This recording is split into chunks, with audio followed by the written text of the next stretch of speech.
Are you looking at your profit and loss statement thinking my food costs, my pork costs, my labor costs are a little bit high?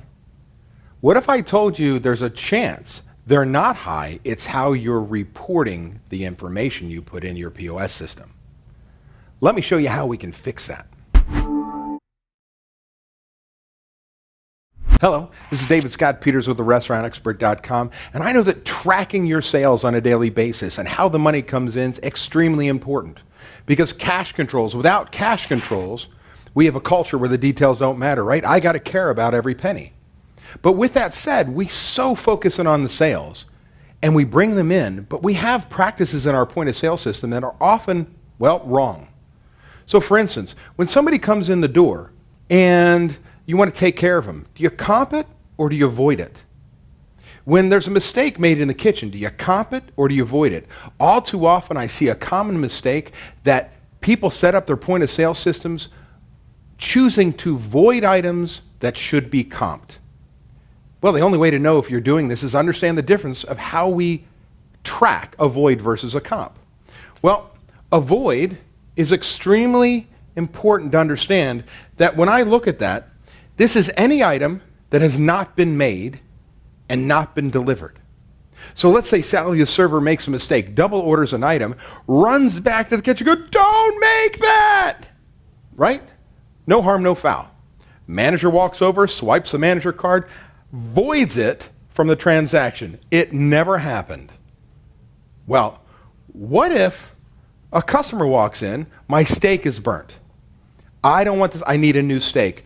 Excuse me, Miss or Miss Customer, can I get you something else? Can I remake the steak? We go back and we take off, the manager comes in with the key and takes the meal off by comping it. So it still stays on the ticket, the steak was made, but we charge them zero, right? We take it away, we comp it.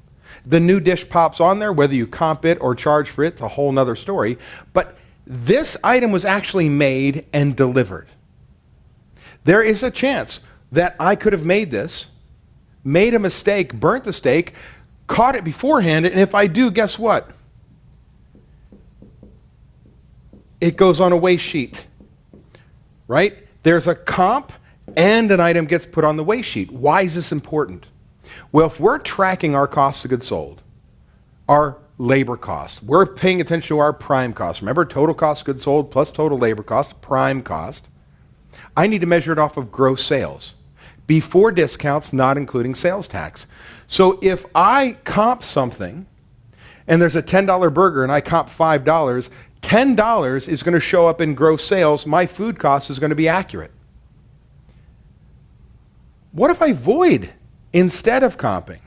Well, as far as your system's concerned, that sale never happened. The chef or kitchen manager won't get that $10 or $5. It's gone. Which means if the sales are lower and I use the product, your food cost is going to go up. It's critical to use your point of sale system properly and know the difference between voids and comps. Do me a favor in the comment section below. Tell me what's the next tip you'd like me to cover so I can make sure that these videos meet your needs. But before you go, what I want you to do is opt in on this page for my free report, where I'm going to give you a free report that the 10 lessons I've learned that any restaurant must know if they have any chance of making money. And be sure to check back on the channel on my next video when I talk about the keys to hiring good people. In a certain market where there's not a lot of employees, you're rural, to grab from, where do I find these people? I'm recycling them all the time. I'm in a big market, there's so many people, and I keep hiring these losers, and they